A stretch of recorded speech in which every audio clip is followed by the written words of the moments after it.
Saudara dan saudari yang Tuhan cintai, selamat pagi dan selamat bertemu lagi dalam renungan harian dari Paroki Santo Fransiskus Assisi Apeo, edisi hari Sabtu, tanggal 25 Oktober 2025, dalam masa biasa yang ke-29. Mengawali hari yang baru ini, kita hendak mendengar dan merenungkan sabda Tuhan. Marilah sebelum kita mendengar dan merenungkan sabda Tuhan, kita berdoa. Dalam nama Bapa dan Putra dan Roh Kudus. Amin. Allah Bapa, sumber kasih sejati, Engkau menganugerahkan Kristus sebagai jaminan kekal. Semoga kami membangun hidup dengan tunduk pada bimbingan Roh Kudus dan memusatkan hati pada kehendak-Mu. Bersabdalah ya Tuhan, kami siap mendengarkan. Terpujilah Engkau Bapa, Putra dan Roh Kudus, kini dan sepanjang segala masa. Amin. Para saudara dan saudari yang Tuhan cintai, sabda Tuhan yang hendak kita dengar dan kita renungkan untuk mengawali hari yang baru ini diambil dari Injil Lukas pasal 13 ayat 1 sampai 9. Tuhan bersamamu. Inilah Injil suci menurut Lukas.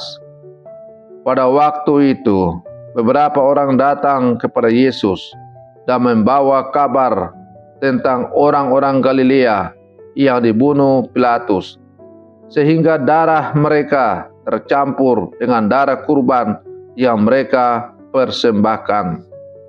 Berkatalah Yesus kepada mereka, "Sangkamu orang-orang Galilea ini lebih besar dosanya daripada semua orang di Galilea yang lain, karena mereka mengalami nasib itu?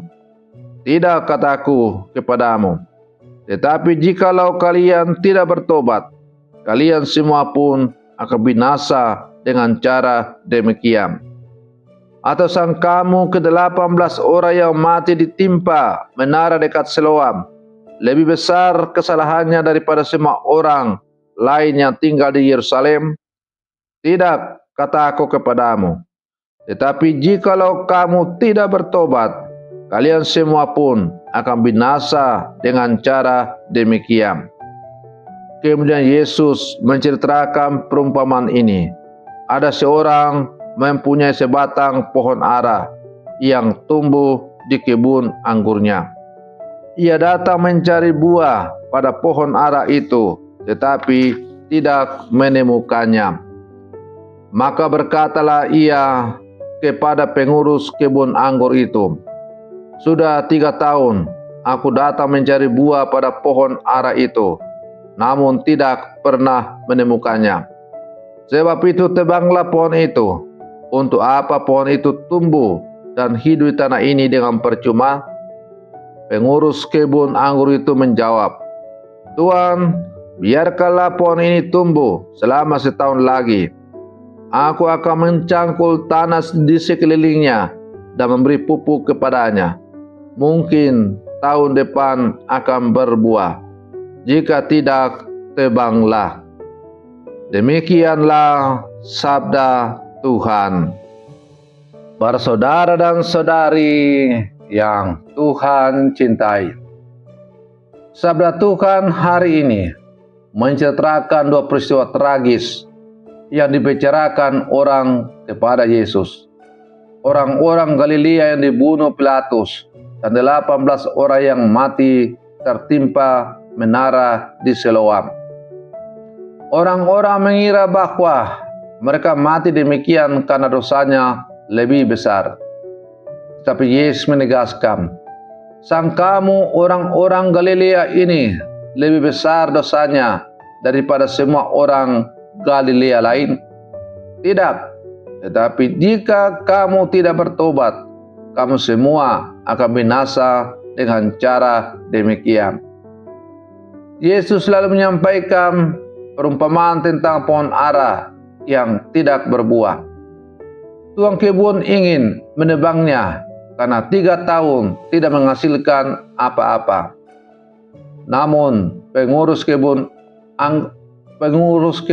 anggur memohon, biarkanlah dia tumbuh tahun ini lagi. Aku akan mencangkul dan memberi pupuk. Mungkin tahun depan ia berbuah.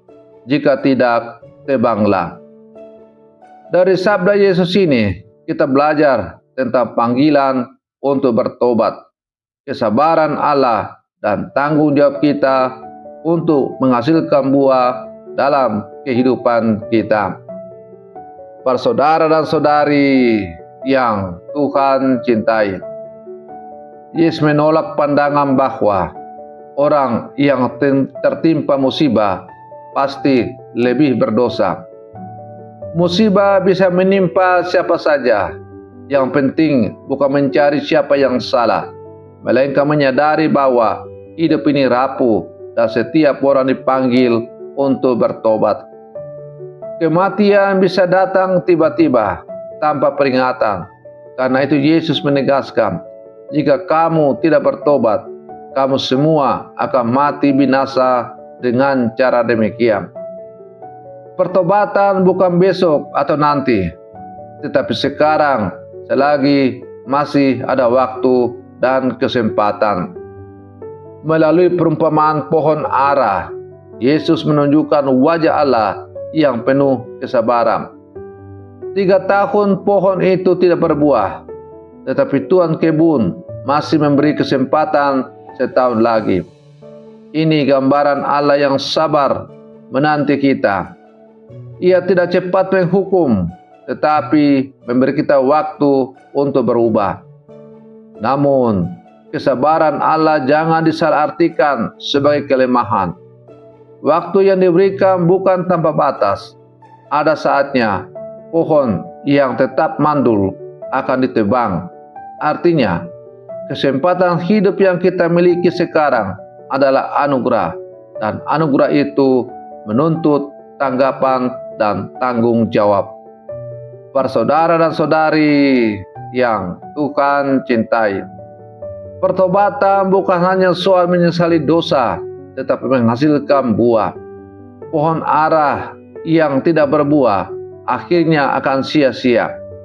Demikian juga iman tanpa buah kasih adalah iman yang mati. Pohon pertobatan bisa berupa perubahan sikap hati dari keras kepala menjadi rendah hati. Perubahan relasi dari benci menjadi mau mengampuni. Perubahan gaya hidup dari egois menjadi mau berbagi. Pertobatan sejati selalu tampak dalam buah nyata yang dirasakan sesama. Para saudara dan saudari yang Tuhan cintai, bagaimana kita mengaplikasikan sabda Tuhan ini dalam hidup konkret kita? Dalam keluarga, apakah kehadiran saya membawa buah kasih, kedamaian, dan perhatian, atau sebaliknya? Dalam pekerjaan, apakah saya menghasilkan buah kejujuran, tanggung jawab, dan pelayanan yang baik, atau sebaliknya, koruptor, iri hati, dan lain sebagainya? Dalam gereja, apakah saya berbuah dalam keterlibatan doa dan kesaksian iman, atau saya malas berdoa, masa bodoh dengan kehidupan menggereja? Kita semua adalah pohon di kebun Allah. Pertanyaannya, apakah kita hanya berdiri tegak tanpa buah, ataukah hidup kita sungguh memberi manfaat bagi orang lain? Maka tentu kita diharapkan menghasilkan buah-buah yang berguna bagi sesama kita. Para saudara dan saudari yang Tuhan cintai, semoga permenungan saya untuk mengawali hari yang baru ini semakin menghantar kita sebagai murid-murid Yesus yang sejati. Selamat pagi, Tuhan Yesus memberkati kita semua.